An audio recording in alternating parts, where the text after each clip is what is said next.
নমস্কাৰ বন্ধুসকল, আজি আমি আলোচনা কৰিম মহান বিজ্ঞানী এলবাৰ্ট আইনষ্টাইনে কিয় ভাগৱত গীতা পঢ়িছিল।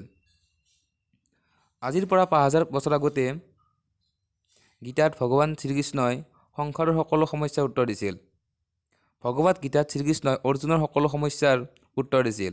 অৰ্জুনৰ সকলো সমস্যা আজিৰ সকলো মানুহৰ সমস্যাৰ সৈতে একে। মহান বিজ্ঞানী এলবাৰ্ট আইনষ্টাইনে 1929 চনত ভগৱত গীতা পঢ়িছিল আৰু তেওঁ পঢ়াৰ পিছত নিজৰ ডায়েৰীত কথাবোৰ লিখিছিল, "When I read the Bhagavad Gita and reflect about how good create then inverse everything else seems so superfluous." Superfluousৰ অৰ্থ হ'ল নিৰৰ্থক। তেওঁ কৈছিল, ভগৱত গীতা পঢ়াৰ পিছত মই সংসাৰৰ সকলো বস্তু নিৰৰ্থক যেন লাগিছিল। সকলো বস্তু তাৰমানে নিৰৰ্থক যেন লাগিছিল।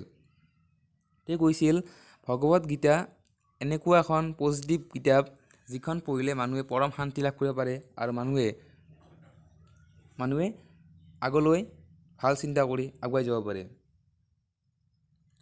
মহান ব্যক্তি আৰু চাইণ্টিষ্টসকলৰ মতে ভাগৱত গীতা সংসাৰৰ এখন এনেকুৱা কিতাপ যিখন কিতাপ পঢ়ি মানুহে পৰম শান্তি আৰু সুখ ল'ব পাৰে।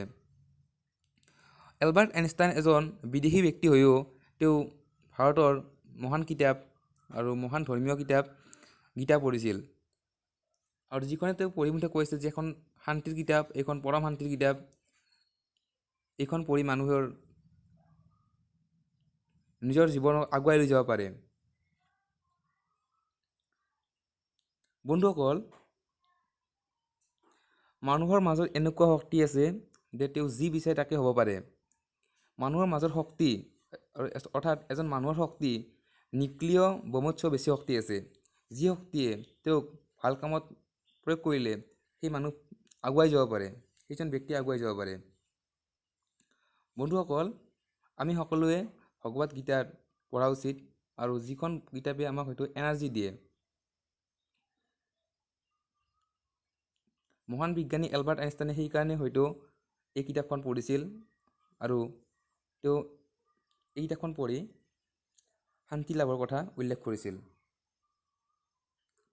তো ভিডিঅ'টো ভাল পালে বন্ধুসকল লাইক, শ্বেয়াৰ, ছাবস্ক্ৰাইব কৰিব যাতে আগলৈও এনেকুৱা ভিডিঅ' বনাই থাকিব পাৰোঁ। ধন্যবাদ।